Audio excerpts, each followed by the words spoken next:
ओडिया ओडिया लगे आप सुजाता सुजाता राउत बोलिकी कहले एवं खाली से साधारण कर्मी कहले किंतु दलर कई तो अनुभव करूना से साधारण सी असाधारण भल कथा राजनीति जॉइन करू करू जदि जड़े व्यक्ति असाधारण हो भली माने साफल्य किसी ना राजनीति रे ये गोटे बड़ सफलता किंतु कथा हूँ यही कथा टी उह रखिक जिते कहु अनेक मनरे प्रश्न उठा स्वाभाविक माने जीए ना सी आसो जदि जगन्नाथ दर्शन करने मु कौन से सब छिड़ा भर को नहीं बुलाबुली कर देखापी एटा तो सब करवा संभव नुहे एक से कहले हाँ नवीन पट्टनायक आसता सी आम दलर नेता मो नेता तेणु सी यदि आसी था मुझे सब कम छाड़ छुड़ी से अपेक्षा करता मंदिर भर को नहीं था जहाँ करता अलग कथा सी कहले कहले नवीन पट्टनायक तो ये कहवा कथा जो नवीन पट्टनायक तो ये आसना जीए ना सी से शब्दटा जो व्यवहार कले जीए जीए जीए ना जीए आसिले यही शब्दटा से व्यवहार कले जार मान हूँ जीए ना सी आसिले कौन मुझे ठिया मंदिर को पछुटिक नहीं जगन्नाथ दर्शन करने पुरीर विजु जनता दल एमएलए सुनील महांती आज दलर किछि नेता और नेत्री संपर्क में एमती एक बंका मंतव्य देइचंती जहाँ तांको दलर बहुत लोक ना सही पारुचंती ना कही पारुचंती एमती एक अवस्था तांको भितर सृष्टि होइछि कौन से मंतव्य देइचंती एवं प्रसंग कौन थिला एवं काहाकू से मंतव्य देइचंती ना जेतबेले सांबादिक माने तांको आज भेटिले अनेक कथा प्रश्न कले एवं ता भितर गोटे प्रश्न कले जे तांको दल रे एबे नुआ नुआ जॉइन करथिबा जन साधारण कर्मी सुजाता राउत पुरी आसते जगन्नाथ दर्शन करने से जून 25 तारीख बेलू जॉइन कले दल में तार दिन 2 दिन पर से आसते पुरी जगन्नाथ दर्शन करने सेठी बीजेडी जे स्थानीय विधायक अर्थात सुनील महांती सी सेठी अनुपस्थित थिले तेणु सांबादिक माने सरल प्रश्न पचारे जे आपण से दिन तो नथिले कहीं नथिले आपण को दलर एते बड़ नेत्री जड़े आसुचंती जगन्नाथ दर्शन करने किंतु आपण सेठी अनुपस्थित ये साधारण गोटा भूल कथा दर्शाऊँची भूल मेसेज भी दौची जिते ये प्रश्न पचारे सुनील महांती सीधा सीधा किसी उत्तर देलेनी से टिके बंकई उत्तर देले एवं जो बंकई मंतव्यटा देले सेटा ही समस्त बर्तमान दलर एवं दल बाहर गोटे आलोचनार विषय होइछि कौन से कहले सी कहले मोर से दिन बहुत काम थिला मु आसीपार नी अन्य कार्यक्रम थिला सब मु आसीपार नी चलैकि कहले हाँ मुझे जानी तापर से कहले माने जीए ना सी आसो जदि जगन्नाथ दर्शन करने मु कौन से सब छिड़ा भर को नहीं बुलाबुली कर देखापी एटा तो सब करवा संभव नुहे एक से कहले हाँ नवीन पट्टनायक आसता सी आम दलर नेता मो नेता तेणु सी यदि आसी था मुझे सब कम छाड़ छुड़ी से अपेक्षा करता मंदिर भर को नहीं था जहाँ करता अलग कथा सी कहले कहले नवीन पट्टनायक तो ये कहवा कथा जो नवीन पट्टनायक तो ये आसना जीए ना सी से शब्दटा जो व्यवहार कले जीए जीए जीए ना जीए आसिले यही शब्दटा से व्यवहार कले जार मान हूँ जीए ना सी आसिले कौन मुझे ठिया मंदिर को पछुटिक नहीं जगन्नाथ दर्शन करने द्वितीय कथा आउरी गोटे कथा कहले कहले सेठी अनेक गुमास्ता बुलुचंती जो मैंने कि नहीं जगन्नाथ दर्शन करके आणिक छाड़देवे एक सत अनेक लोक से बुलूँ से आपण मैंने पहुँचु पहुँचु सिंहद्वार पाखे से आपको बेड़िकी पचारे आज्ञा भीतर को चलतु मु भोग करदेवी जगन्नाथ दर्शन करदेवी रत्न सिंहासन पाखु आपको नहीं जापरि अनेक कथा कहती से लोक अच्छा से एक प्रकार कौलिक वृत्ति बोलिक कह पड़ो किंतु कथा हूँ ସୁଜାତା କାର୍ତ୍ତିକେୟନ ଓରଫ ସୁଜାତା ରାଉତ, ଯାହା ନବୀନ ବାବୁ ଯେଉଁଦିନ ସେ ଜଏନ୍ କଲେ ପାର୍ଟିରେ ତାଙ୍କୁ ଏଇଭଳି ଭାବରେ ସାଧାରଣରେ ଇଣ୍ଟ୍ରୋଡ୍ୟୁସ୍ କରାଇଲେ, ତାଙ୍କୁ ପରିଚିତ କରାଇଲେ ଯେ ସୁଜାତା ରାଉତ ବର୍ତ୍ତମାନ ଜଏନ୍ କଲେ ଦଳ ଭିତରେ। କିଏ ନା ସେ ସାଧାରଣ କର୍ମୀ ଭାବରେ ଜଏନ୍ କଲେ, କିନ୍ତୁ ସେ ସମସ୍ତେ ଜାଣନ୍ତି ସେ ସୁଜାତା କାର୍ତ୍ତିକେୟନ ବୋଲିକିରି। ରାଉତ ଶବ୍ଦ ତାଙ୍କ ନାଁରେ ଯୋଡ଼ା ହେଇଥାଇପାରେ, ସିଏ ଅରିଜିନାଲି ସୁଜାତା ରାଉତ ନିଶ୍ଚିତ ଭାବରେ, କିନ୍ତୁ ଭିକେ ପାଣ୍ଡିଆନଙ୍କୁ ବିବାହ କଲା ପରେ ସେ ସୁଜାତା କାର୍ତ୍ତିକେୟନ ରାଉତ କାର୍ତ୍ତିକେୟନ ସୁଜାତା ଆର୍ ଶବ୍ଦଟା ମଝିରେ ଆଉ ଇଏ ରହିଯାଉଛି, ସୁଜାତା କାର୍ତ୍ତିକେୟନ ବୋଲିକିରି ସେ ଚାରିଆଡ଼େ ପରିଚିତ। କିନ୍ତୁ ନବୀନ ବାବୁ ସେଦିନ ଜାଣି ଶୁଣିକିରି ତାଙ୍କୁ ସୁଜାତା ରାଉତ ବୋଲିକିରି ପରିଚିତ କରାଇଲେ। ଖାଲି ରାଉତକୁ ଉପରେ ବେଶୀ ଷ୍ଟ୍ରେସ୍ ଦେବାର କାରଣ ହେଉଛି ନାଁଟା ଟିକେ ଓଡ଼ିଆ ଓଡ଼ିଆ ଲାଗିବ, ନାଁଟା ଟିକେ ଦକ୍ଷିଣିଆ ଦକ୍ଷିଣିଆ ଲାଗିଲେ ଟିକେ ଲୋକଙ୍କ ଭିତରେ ପ୍ରଭାବଟା ଟିକେ କମ୍ ପଡ଼ିବ, ତେଣୁ ନାଁଟା ଟିକେ ଓଡ଼ିଆ ଓଡ଼ିଆ ଲାଗିବ। ଭଲ କଥା, ତାଙ୍କର ଯେମିତି ଚାହିଁଲେ ସେ ସେମିତି ତାଙ୍କୁ ପରିଚିତ କରାଇଲେ, ସେଥିରେ କାହାର କିଛି କହିବାର ନାହିଁ। କିନ୍ତୁ ସୁନୀଲ ମହାନ୍ତି ଆଜି ଯେଉଁ ପ୍ରକାର କଥାଟି କହିଲେ, ଗୁମାସ୍ତା ବହୁତ ସେଠି ଅଛନ୍ତି।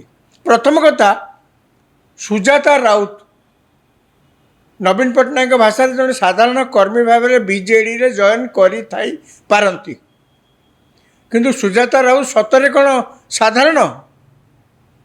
ସିଏ କ'ଣ ବିଜେଡ଼ି ଦଳରେ ଆଜିକା ଦିନରେ ନା ଜଏନ୍ କରିବା ପୂର୍ବରୁ ତାଙ୍କୁ ସାଧାରଣ ସମର୍ଥକ ପରେ ସାଧାରଣ କର୍ମୀ ଭାବରେ କେହି ଗ୍ରହଣ କରୁଛନ୍ତି? ସେ ପୁରା ନାଁକୁ ମାତ୍ର କେବଳ ସାଧାରଣ କର୍ମୀ, କିନ୍ତୁ ପ୍ରକୃତରେ ସେ ହେଉଛନ୍ତି ଅସାଧାରଣ ନେତ୍ରୀ।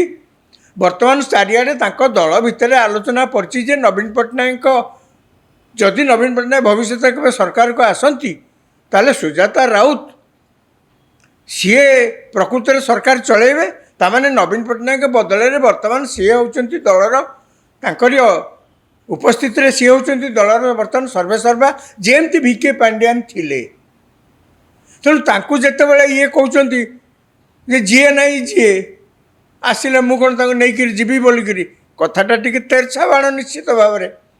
ସିଏ କ'ଣ ଯିଏ ନାହିଁ ଯିଏ? ସୁଜାତା ରାଉତ ତ ଯିଏ ନାହିଁ ସିଏ ବା ଯିଏ ନାହିଁ ଯିଏ ନୁହନ୍ତି ନା। ଦ୍ୱିତୀୟ କଥା, ସୁଜାତା ରାଉତକୁ କ'ଣ ଏଇଭଳି ଭାବରେ ଜଣେ ଦଳର ବିଧାୟକ କ'ଣ କହିପାରିବେ? ସାହସ ଅଛି ଯେ ତାଙ୍କୁ ବହୁତ ଲୋକ ସେଠି ଗୁମାସ୍ତା ଅଛନ୍ତି ନେଇକିରି ଯିବେ ନାହିଁ? ଗୁମାସ୍ତା କିଏ? କୌଳିକ ବୃତ୍ତିଧାରୀ ପଣ୍ଡାମାନେ ଅଛନ୍ତି ଯେଉଁମାନେ ନେଇକିରି ଯିବେ, ଗୁମାସ୍ତା ଅଛନ୍ତି। ତା ବାଦ ମଧ୍ୟ ସେଠି ବିଜେଡ଼ି ଦଳର ଅନେକ ଲୋକ ଅଛନ୍ତି ଯେଉଁମାନେ ପ୍ରତିଯୋଗିତା କରୁଛନ୍ତି ଯେ ତାଙ୍କୁ କିଭଳି ଭାବରେ ସାଦରେ ସେଠି ପାଛୋଟି ନେଇକିରି ଜଗନ୍ନାଥ ଦର୍ଶନ କରେଇକିରି ଆଣିକିରି ପୁଣି ସିଂହଦ୍ୱାରରେ ଛାଡ଼ିବେ। ସେଥିପାଇଁ ଅନେକ ଲୋକ ପ୍ରତିଯୋଗିତା କରୁଛନ୍ତି। ତାଙ୍କ ଭିତରେ କିଏ ସବୁ, ଯାହାଙ୍କ ମୁହଁ ସବୁ ଦିଶୁଥିଲା ସୋସିଆଲ ମିଡ଼ିଆରେ ଯେଉଁ ଫଟୋ ପ୍ରକାଶ ପାଇଛି, ତା ଦେହରେ କିଏ ଦେଖ, ତା ଦେହରେ ସବୁ କିଏ ଅଛନ୍ତି ନା ତା ଦେହରେ ତାଙ୍କର ପୁରୀର ଯେ ବିଜେଡ଼ିର ରାଜ୍ୟସଭା ସଦସ୍ୟ ଅଛନ୍ତି ସୁଭାଶିଷ ଖୁଣ୍ଟିଆ, ସେ ବି ସେଠି ଥିଲେ। ସଞ୍ଜୟ ଦାସ ବର୍ମା ସେ ବି ସେଠି ଥିଲେ ଏବଂ ଉମା ସାମନ୍ତରାୟ ମଧ୍ୟ ସେଠି ଥିଲେ। ଆହୁରି ଅନେକ ତାଙ୍କ ଦଳର ଯେଉଁମାନେ ସବୁ, ଯାହା ମୁଁ କହିଲି, ମାନେ ଭିଡ଼, ତାଙ୍କୁ ଫୁଲମାଳ ପକାଇବା ପାଇଁ ଯେଉଁଭଳି ଭାବରେ ଭିଡ଼, ଯେମିତି ତାଙ୍କ ଶଙ୍ଖ ଭବନ ହେଇଥିଲା ସେଠି ମଧ୍ୟ ସେମିତି ପ୍ରତିଯୋଗିତା, କିଏ ଯାଇକିରି କେମିତି ଫୁଲମାଳ ପକାଇ ପାରିବ। ଏବଂ ଏଇ ଯେଉଁ ନେତାମାନେ ସେଠୁ ସବୁ ଥିଲେ, ସେମାନେ ମଧ୍ୟ ତାଙ୍କ ଭିତରେ କିଭଳି ଭାବରେ ତାଙ୍କୁ ଭଲ ଭାବରେ ପାଛୋଟିକିରି କେମିତି ନେବେ। ତେଣୁ ଆକୁ ଦେଖିଲେ କ'ଣ କିଏ ଜଣେ କହିବ ଯେ ସେ ସାଧାରଣ କର୍ମୀ ବିଜୁ ଜନତା ଦଳର? ଏଇଟା ଖାଲି ଧର୍ମକୁ ଆଖିଠାରେ ମାରିବା ଛଡ଼ା ଆଉ କିଛି ନୁହେଁ।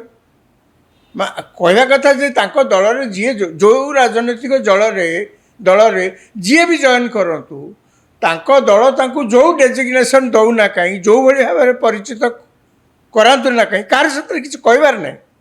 ତାଙ୍କ ଦଳ ସେ ତାଙ୍କର ଯାହାକୁ ନେଲେ, ଯାହାକୁ ଯେମିତି ଭାବରେ ପରିଚିତ କରାଇଲେ, କାହାର କିଛି କହିବାର ନାହିଁ। କିନ୍ତୁ କଥା ହେଉଛି, ଆପଣ ଯାହା ଭାବିକିରି ଏ କାମ କରୁଛନ୍ତି ତାକୁ ତ ଲୋକ ପ୍ରଶ୍ନ ଉଠେଇବେ ନା। ଓଡ଼ିଆ ଓଡ଼ିଆ ଲାଗିବା ପାଇଁ ଆପଣ ସୁଜାତା ରାଉତ ବୋଲିକିରି କହିଲେ, ଏବଂ ଖାଲି ସେତିକି ନୁହେଁ, ତାଙ୍କୁ ସାଧାରଣ କର୍ମୀ କହିଲେ, କିନ୍ତୁ ତାଙ୍କ ଦଳର କେହି ତ ଅନୁଭବ କରୁନାହାନ୍ତି ସେ ସାଧାରଣ, ସେ ଅସାଧାରଣ। ଭଲ କଥା, ରାଜନୀତିରେ ଜଏନ୍ କରୁ କରୁ ଯଦି ଜଣେ ବ୍ୟକ୍ତି ଅସାଧାରଣ ହେଇପାରୁଛନ୍ତି, ଏହାଠୁ ଭଳି ମାନେ ସାଫଲ୍ୟ କିଛି ନାହିଁ ରାଜନୀତିରେ, ଇଏ ଗୋଟେ ବଡ଼ ସଫଳତା।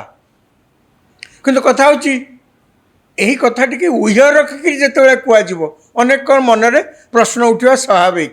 ସେଇଥିପାଇଁ ଏଇ ଯେଉଁମାନେ ବର୍ତ୍ତମାନ ଅଛନ୍ତି, ଉମା ସାମନ୍ତ, ଏ କ'ଣ ସୁନୀଲ ମହାନ୍ତି, ତା ଭିତରୁ ଅନେକଙ୍କ ସହିତ ତାଙ୍କର ବ୍ୟକ୍ତିଗତ ଭାବରେ କିଛି ସମ୍ପର୍କ ଭଲ ନୁହେଁ କୁହାଯାଉଛି। ଖାଲି ସେତିକି ନୁହେଁ, ତାଙ୍କ ଦଳରେ ମଧ୍ୟ ଚର୍ଚ୍ଚା ହେଉଛି ସୁନୀଲ ମହାନ୍ତି ବିଜେଡ଼ିର ସିଏ ହେଇଛନ୍ତି ବିଧାୟକ ହେଇଛନ୍ତି, ଏଥିରେ ସନ୍ଦେହ ନାହିଁ। କାହିଁକିନା ତାଙ୍କ ବାପା ଯିଏକି ବହୁତ ବର୍ଷର ଜଣେ ପୁରୁଣା ମହେଶ୍ୱର ମହାନ୍ତି, ସେ ଥିଲେ ନେତା ଥିଲେ।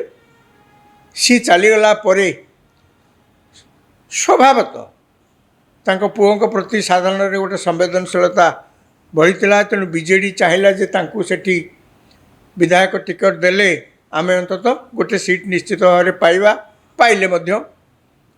କିନ୍ତୁ ତାଙ୍କର ମଧ୍ୟ ଗୋଟେ ଜଣେ ରାଇଭାଲ ଯିଏକି ରାଜ୍ୟସଭାକୁ ସୁଭାଶିଷ ଖୁଣ୍ଟିଆଙ୍କ ସହିତ ତାଙ୍କର କୁହାଯାଏ, ତାଙ୍କ ଦଳ ଭିତରେ ଯେଉଁମାନେ ଚର୍ଚ୍ଚା କରୁଛନ୍ତି, ତାଙ୍କ ସହିତ ସୁନୀଲ ମହାନ୍ତିଙ୍କର ଏତେ ଭଲ ସମ୍ପର୍କ ନଥିଲା। ଏବେ ନାହିଁ, ସେବେ ବି ନଥିଲା। ତେଣୁ ତାଙ୍କୁ ସେ ସିନ୍ରୁ ବାହାର କରିଦେବା ପାଇଁ ତାଙ୍କୁ ନବୀନ ପଟ୍ଟନାୟକ ଏବଂ ପାଣ୍ଡିଆନ, ସେତେବେଳେ ଯେଉଁମାନେ ଷ୍ଟ୍ରାଟେଜିଷ୍ଟ ବୋଲିକିରି କୁହାଯାଏ ତାଙ୍କ ଦଳର, ଏଇ ଦୁଇ ଜଣ ସଭାପତି ଏବଂ ପାଣ୍ଡିଆନ, ସେ ଯାହା ହଉ ସିଏ ତାଙ୍କୁ ସେତେବେଳେ ରାଜ୍ୟସଭାକୁ ପଠାଇ ଦେଇଥିଲେ। ସୁନୀଲ ମହାନ୍ତି କଥା ଜାଣନ୍ତି, ଆଉ ଏବଂ ସିଏ କିଭଳି ଭାବରେ ଯାଇକିରି ସେଠି ଉପସ୍ଥିତ ରହିକିରି ସବୁ କ୍ରାଉଡ଼ କଣ୍ଟ୍ରୋଲ କରୁଛନ୍ତି ଏବଂ ତାଙ୍କୁ ପାଛୋଟି ନେଉଛନ୍ତି, ତାକୁ ମଧ୍ୟ ସିଏ ଦେଖିଛନ୍ତି। ତେଣୁ ସିଏ କୁହାଯାଉଛି, ତାଙ୍କ ଦଳ ବାବଦରେ ଯେତେବେଳେ ଆଲୋଚନା ହେଉଛି ଏ ବାବଦରେ କୁହାଯାଉଛି ଯେ ତାଙ୍କୁ ଲକ୍ଷ୍ୟ କରିକିରି ଏ କଥାଟା ସେ କହିଛନ୍ତି। ସତରେ କହିଛନ୍ତି, ମିଛରେ କହିଛନ୍ତି, ସେ ନିଜେ କହୁଛନ୍ତି ଆଜ୍ଞା ମୋର ସେମିତି କିଛି କହିବାର ନାହିଁ। କିନ୍ତୁ ସେଠି କହୁ କହୁ ସେ ବହୁତ କଥା କହିଦେଇଛନ୍ତି, ନ କହୁ ସେ ବହୁତ କଥା କହିଦେଇଛନ୍ତି। କୁହାଯାଉଛି ଦଳ ଭିତରେ ଏବେ ଆଲୋଚନା ହେଉଛି ସୁନୀଲ ମହାନ୍ତି ବିଜେପି ଆଡ଼କୁ ଟିକେ ଢଳୁଛନ୍ତି। ମାନେ 2029 ବେଳକୁ ଯଦି ତାଙ୍କୁ ବିଜେଡ଼ିରୁ ଟିକେଟ୍ ଫିକେଟ୍ ଦେବା ଟିକେ ଅସୁବିଧା କରାଯାଏ, ସେ ଆରାମସେ ଯେମିତି ବିଜେପି ଟିକେଟ୍ରୁ ଲଢ଼ିବେ, ସେଇଟା ସେ ବ୍ୟବସ୍ଥାଟା ସେ କରିବା ପାଇଁ, ସେ ବାଟଟା ଟିକେ ପରିଷ୍କାର କରିବା ପାଇଁ ଏବେଠୁ ମୂଳଦୁଆ ପକାଉଛନ୍ତି। ସେଇଟା ତାଙ୍କ ଦଳ ଭିତରେ ମଧ୍ୟ ଅନେକ ଚର୍ଚ୍ଚା କରୁଛନ୍ତି ଯେ ଏଭଳି ଭାବରେ ତେର୍ଛା ବାଣ, ତେର୍ଛା ମନ୍ତବ୍ୟ ଦେବାର ଉଦ୍ଦେଶ୍ୟ କ'ଣ। ଆଉ ଗୋଟେ ଦ୍ୱିତୀୟ କଥା, ସୁନୀଲ ମହାନ୍ତି ଗଲେ ନ ଗଲେ, କି ପ୍ରକାର ମନ୍ତବ୍ୟ ଦେଲେ ନଦେଲେ, ୟା ବାଦ ମଧ୍ୟ ଆଉ ଗୋଟିଏ ପ୍ରସଙ୍ଗ ଉଠୁଛି, ଆଲୋଚନା ହେଉଛି ଯେ ସାଧାରଣ କର୍ମୀଙ୍କ ପାଇଁ ଏତେ ତାନଝାନ, ଏତେ ଆଡ଼ମ୍ବରପୂର୍ଣ୍ଣ ବ୍ୟବସ୍ଥା କ'ଣ ପାଇଁ? ଯଦି ସେ ସାଧାରଣ ନୁହନ୍ତି, ଦଳ ପକ୍ଷରୁ ସ୍ୱୀକାର କରିବାରେ ଅସୁବିଧା କ'ଣ ଅଛି? ଯଦି ଦଳ ତାଙ୍କୁ, ଦଳ କହିଲେ ନବୀନ ପଟ୍ଟନାୟକ, ଯଦି ନବୀନ ପଟ୍ଟନାୟକ ତାଙ୍କୁ ଚାହୁଁଛନ୍ତି, ସିଏ କୌଣସି ପ୍ରକାର ଦଳର ଦାୟିତ୍ୱ, ସମ୍ପୂର୍ଣ୍ଣ ଦାୟିତ୍ୱ ତାଙ୍କୁ ଦେବା ପାଇଁ ତାଙ୍କର ଇଚ୍ଛା, କାହିଁକିନା ସେ କୌଣସି ସମୟରେ ଦଳର ଅନ୍ୟମାନଙ୍କ ପ୍ରତି ତାଙ୍କର ସାମାନ୍ୟତମ ବିଶ୍ୱାସ ନଥିଲା। କୌଣସି ସମୟରେ ସେ ତାଙ୍କୁ କୌଣସି ପ୍ରକାର ଗୁରୁତ୍ୱପୂର୍ଣ୍ଣ ଦାୟିତ୍ୱ ଦେଇନାହାନ୍ତି।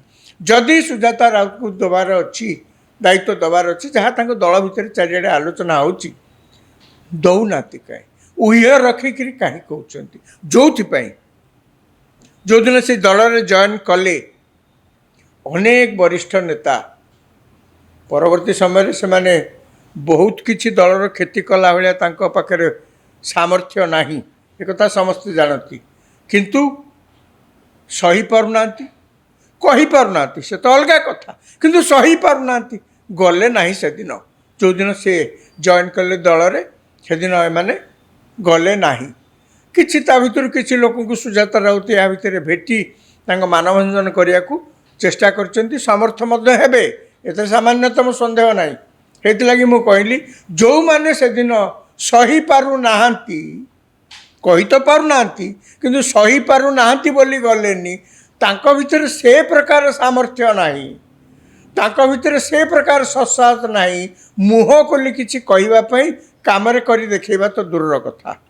ୟାରି ଭିତରେ ପୁରୀରେ ଯାହା ହେଲା, ସୁନୀଲ ମହାନ୍ତିଙ୍କର ମନ୍ତବ୍ୟ, ବଙ୍କା ମନ୍ତବ୍ୟ ଏବଂ ଦଳ ଭିତରେ ଯେଉଁଭଳି ଭାବରେ ଚାଲିଛି କିଛି ଲୋକଙ୍କର ଯେଉଁ ତୀବ୍ର ପ୍ରତିଯୋଗିତା, କିଏ କେତେ ସୁଜାତା ରାଉତଙ୍କ ପାଇଁ କାମ କରିପାରିବେ, ଏସବୁ ଭିତରେ ଗୋଟେ ରାଜନୀତି, ଅନ୍ୟ ଭିନ୍ନ ରାଜନୀତି ବିରୋଧୀ ପକ୍ଷରୁ ମୁଣ୍ଡ ଟେକିବା ଆରମ୍ଭ କରିଛି। କେତେ ବାଟ ଯିବ, କ'ଣ ଏହାର ପରିଣତି ହେବ, କିଭଳି ଭାବରେ ଏହା ରୂପ ନେବ, ତାକୁ ସମୟ କହିବ। ସେ ପର୍ଯ୍ୟନ୍ତ ଆମକୁ ଅପେକ୍ଷା କରିବାକୁ ପଡ଼ିବ।